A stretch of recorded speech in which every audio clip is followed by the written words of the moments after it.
நடிகர் சூர்யாவோட 50வது பிறந்த நாளான இன்று அவர் நடித்துள்ள கருப்பு திரைப்படத்தின் ஃபர்ஸ்ட் லுக் போஸ்டரும் ட்ரெய்லரும் வெளியாகியிருக்கு. இது குறித்த ஒரு செய்தி தொகுப்புடன் நடிகர் சூர்யாவின் 50வது பிறந்த நாளை அவருடைய ரசிகர்கள் நலத்திட்ட உதவிகளை வழங்கி உற்சாகமாக கொண்டாடி வருகின்றனர். ஃபேன்ஸை மேலும் குஷிப்படுத்தும் விதமாக ஆர்ஜே பாலாஜி இயக்கத்தில் சூர்யா நடித்துள்ள கருப்பு திரைப்படத்தின் ஃபர்ஸ்ட் லுக் போஸ்டரும் டீசரும் தற்போது வெளியாகியுள்ளது. கருப்பு டீசரில் நடிகர் சூர்யா நீதிமன்ற வளாகத்தில் சுருட்டு பற்ற வைத்துக் கொண்டு கெத்தாக நடந்து வருவதைப் போலவும் அவரை சுற்றி காவல் தெய்வங்கள் ஆக்ரோஷமாக உள்ளதை போன்றும் காட்சிகள் படமாக்கப்பட்டிருக்கிறது. குறிப்பாக டீசரின் முதல் வரியிலேயே கற்பூரம் காட்டி கண்ணுல ஒத்திக்கிற சாந்தமான சாமி இல்ல, மனசுல வேண்டிக்கிட்டு மொளகா அரைச்சா உடனே நியாயம் கொடுக்கிற முரட்டுத்தனமான சாமி என்கிற வசனங்கள் இடம்பெற்றிருப்பது பலரையும் இந்த டீசரை மேலும் ஆழமாக டீகோட் செய்ய வைத்திருக்கிறது. நாம எது பண்ணாலும் இந்த உலகம் உடனே நம்மள உற்று பார்க்கணும், நாதாரித்தனம் பண்ணாலும் அதை நாசுக்கா பண்ணணும் என்கிற வடிவேலுவின் நகைச்சுவை வசனத்தை திரைப்படத்தில் கொஞ்சம் சீரியஸாகவே பின்தொடர்பவர்தான் ஆர்ஜே பாலாஜி. சர்ச்சைகள் மூலமும் சரளமான பேச்சு திறமையின் மூலமும் வெகுஜன மக்களை கவர்ந்த ஆர்ஜே பாலாஜி இயக்கிய திரைப்படங்கள் விளையாட்டாக இருந்தாலும் கூட அதில் வில்லங்கங்கள் எக்கச்சக்கமாக இருக்கும். அவருடைய முதல் திரைப்படமான எல்கேஜி நகைச்சுவையான பொலிட்டிக்கல் சாட்டையர் திரைப்படமாக பார்க்கப்பட்டாலும் அதில் அவர் சமகால அரசியல் சம்பவங்களை தொடர்புபடுத்தியே பல காட்சிகளை அமைத்திருப்பார். குறிப்பாக எல்கேஜி திரைப்படத்தில் திராவிடத்தின் அடையாளமாக கருப்பு சட்டையையும் ஆன்மீகத்தின் அடையாளமாக காவி வேஷ்டியையும் கட்டி விபரீத மிக்ஸ் அண்ட் மேட்ச்களை செய்திருப்பார் ஆர்ஜே பாலாஜி.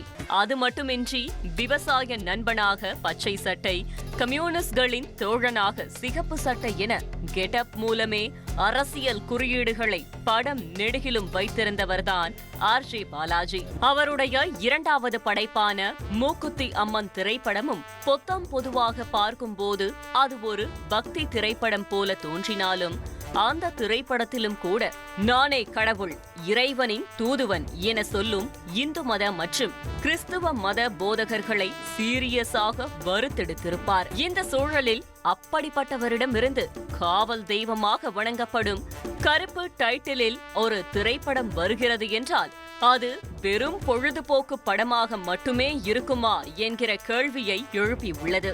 இந்த கருப்பு குறியீடு ஆன்மீக அரசியலா அல்லது திராவிட அரசியலா என்பதை தாண்டி நீதிமன்ற விசாரணைகளையும் தாமதிக்கப்படும் தண்டனைகளையும் நையாண்டி செய்யக்கூடிய திரைப்படமாகவே உருவாகி இருப்பதாக கூறப்படுகிறது.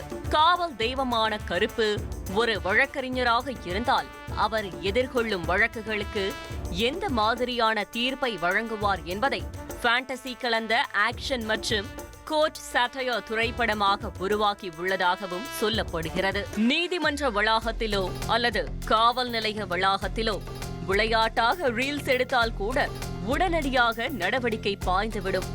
இந்நிலையில் நீதிமன்றத்தை அவமதிக்கும் வகையிலும் நீதிமன்ற வளாகத்திலேயே சூர்யா சுருட்டு பற்ற வைத்து கர்ஜிப்பதை போல காட்சிகள் அமைந்திருப்பது பெரும் சர்ச்சையை ஏற்படுத்தியுள்ளது. சூர்யாவின் கருப்பு திரைப்படத்திற்கான கதை தேர்வு கூட அரசியல் முன்னோட்டம் பார்ப்பதற்கான முயற்சியாக இருக்கலாம் என சினிமா விமர்சகர்கள் கணித்துள்ளனர். ஏற்கனவே கங்குவா திரைப்படத்தின் இசை வெளியீட்டின் போது நடிகர் சூர்யா அரசியலுக்கு வர வேண்டுமென நடிகர் போஸ் வெங்கட் வெளிப்படையாக தெரிவித்திருந்தார். நடிகர் ஆர்ஜே பாலாஜியும் அரசியல் அபிலாஷைகள் உள்ளவர் என்கிற காரணத்தால் கருப்பு நிச்சயமாக சமகால ஆன்மீக அரசியலிலும் ஒரு புயலாக வீசும் என்று எதிர்பார்க்கப்படுகிறது. நடிகர் ரஜினிகாந்த், விஜய் போன்றவர்கள் திரையில் சிகரெட் பிடித்தபோது அது பெரும் பிரளயத்தை ஏற்படுத்தி இருந்ததையும் நெட்டிசன்கள் சுட்டிக்காட்டுகின்றனர். இப்படி சர்ச்சைகள் ஒருபுறம் இருக்க, சூர்யாவின் ரசிகர்களோ திரையில் அவர் சிகரெட் பிடித்தால் அந்த திரைப்படம் சூப்பர் ஹிட் ஆகும், அவார்ட்களை வாங்கி குவிக்கும் என கருத்து தெரிவித்து வருகின்றனர். சூரரை போற்று திரைப்படத்தில் சூர்யா இதே போன்று சுருட்டை பற்ற வைத்து புகைவிட்டிருப்பார்.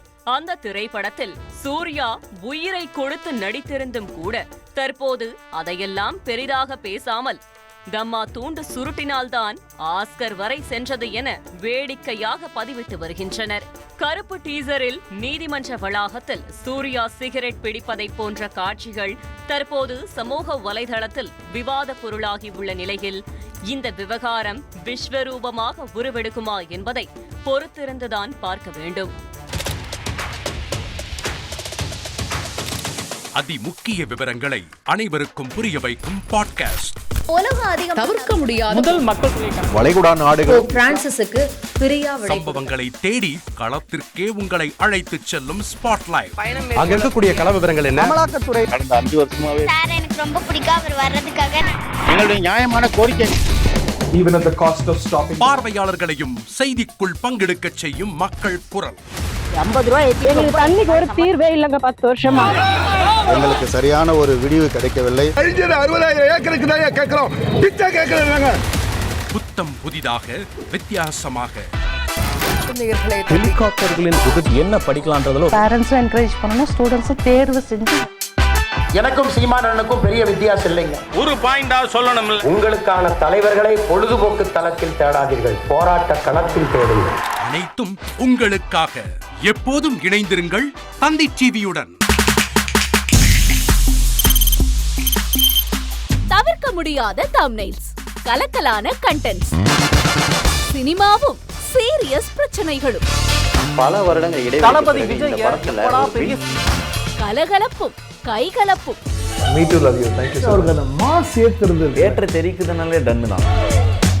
பிரேக்கே இல்லாமல் பிரேக்கிங் நியூஸ் சொல்லும் தந்தி டிவி ஆப். இன்ஸ்டா தலைமுறை வரை இறங்கி அடிக்கும் தந்தி டிவியின் டிஜிட்டல் எக்ஸ்க்ளூசிவ். அது தண்ணிக்குள்ள போகும்போது ஹேங் ஆயிடுச்சு. உங்களுக்கு விஜய் சார் எந்த அளவுக்கு ரொம்ப பிடிக்கும்? Of course, Malayalis are huge Vijay sir fans. ரெண்டு பேருமே ரொம்ப பிடிக்கும் எனக்கு. தந்தி டிவி ஆப்பை இலவசமா டவுன்லோட் செய்யுங்க, ஃபாலோ பண்ணுங்க, சப்ஸ்கிரைப் பண்ணுங்க, என்ஜாய் பண்ணுங்க.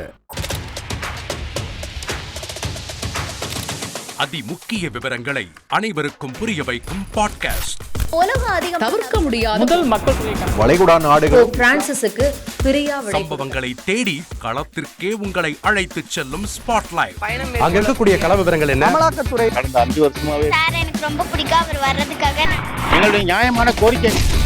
Even at the cost of stopping. பார்வையாளர்களையும் செய்திக்குள் பங்கெடுக்க செய்யும் மக்கள் குரல். 50 ரூபாய் எங்களுக்கு தண்ணிக்கு ஒரு தீர்வே இல்லங்க 10 வருஷமா. எங்களுக்கு சரியான ஒரு விடிவு கிடைக்கவில்லை. 60,000 ஏக்கருக்கு தான் கேட்கிறோம், பிச்சை கேட்கறாங்க. புத்தம் புதிதாக வித்தியாசமாக ஹெலிகாப்டர்களின் உதவி என்ன படிக்கலாம்ன்றதுல பேரண்ட்ஸும் என்கரேஜ் பண்ணணும், ஸ்டூடெண்ட்ஸும் தேர்வு செஞ்சு. எனக்கும் சீமானனுக்கும் பெரிய வித்தியாசம் இல்லைங்க. ஒரு பாயிண்டா சொல்லணும். உங்களுக்கான தலைவர்களை பொழுதுபோக்கு தளத்தில் தேடாதீர்கள், போராட்ட களத்தில் தேடுங்கள். அனைத்தும் உங்களுக்காக. எப்போதும் இணைந்திருங்கள் தந்தி டிவியுடன்.